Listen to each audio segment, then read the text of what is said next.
onto Jack books and stuff. Nope. No books? Liam, these last 2 weeks have been bad. Have you been made naughty? almost no progress in reading. Oh. But I thought you loved it. You literally were saying how much you love reading and you'd never not read.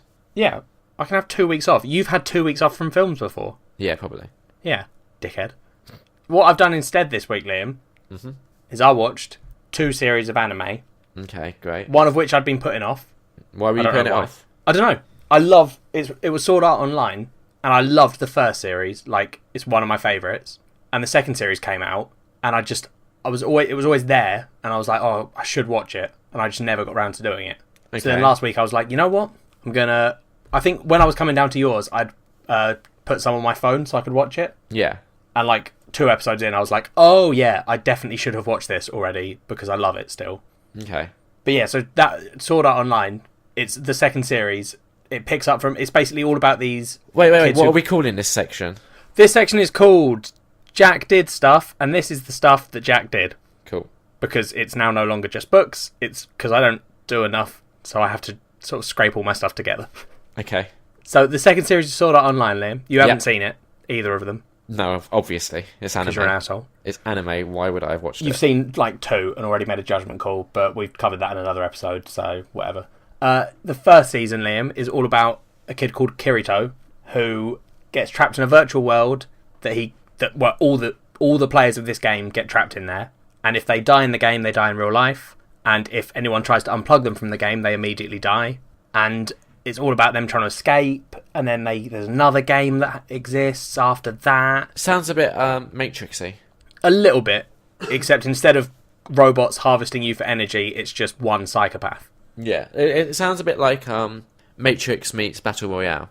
Yeah, that is a way of thinking about it that makes sense. It's not not a particularly gory anime or anything. Yeah, which makes sense because I don't think it's a particularly adult aimed one. Not that it's a kids anime. It's just... Is it like teens? Probably, yeah. Alright. It's whatever.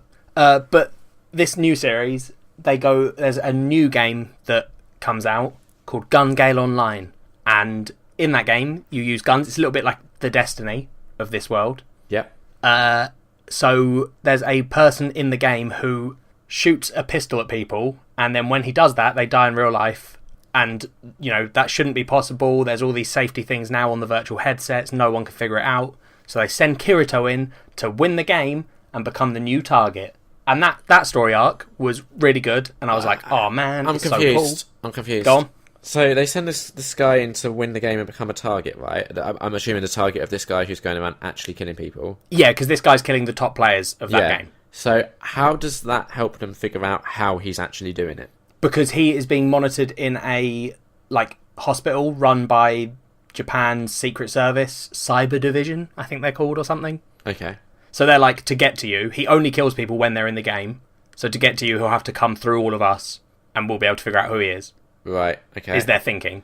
Yeah. But it's that story arc is really good. It's got a couple of twists in it that you're not expecting, and it's all great. And then that ends about halfway through the series. It gets resolved, and when that happened, I was like, oh, I don't think the second half of this series can live up to the amazing shit they were doing there. How wrong I was, Liam. Yeah? The second half, there's no killing, no one dies, they're just playing an online game, they're not trapped in it, they're just playing it together as a group of friends, and just this little story arc happens. I think the story that made me, genuinely weep at my desk, here, at home, not anywhere, I wasn't at the office, that would have been weird. Yeah. But it was, a 4-episode arc, which just tore my heart out. It's one of the most beautiful things I've seen on anime. Okay.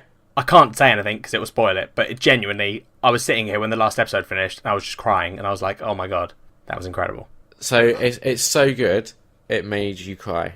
Yes. Okay. Is that difficult for your robot brain to process? No. I mean, that's more I wanted to emphasise that point for people listening, because it might get them wanting to watch it if they're so inclined. Yeah, that's fair enough. I thought that was an important point to emphasise. Very good, Liam. Thank you very much. What would you give it out of 5? 4.5 out of 5.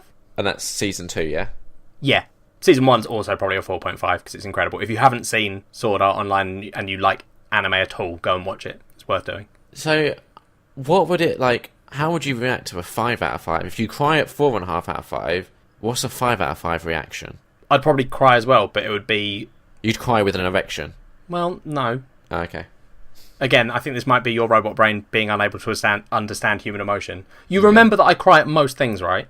Yeah, no, that's very true. Like, probably even 3s and 2s. If there's one... Like, I've had before films that were terrible, but there's one character that I'm really attached to and they do something horrible to him, and then I cry. Okay. So, me crying doesn't make it a 4.5. Okay. It's just a symptom. Yeah.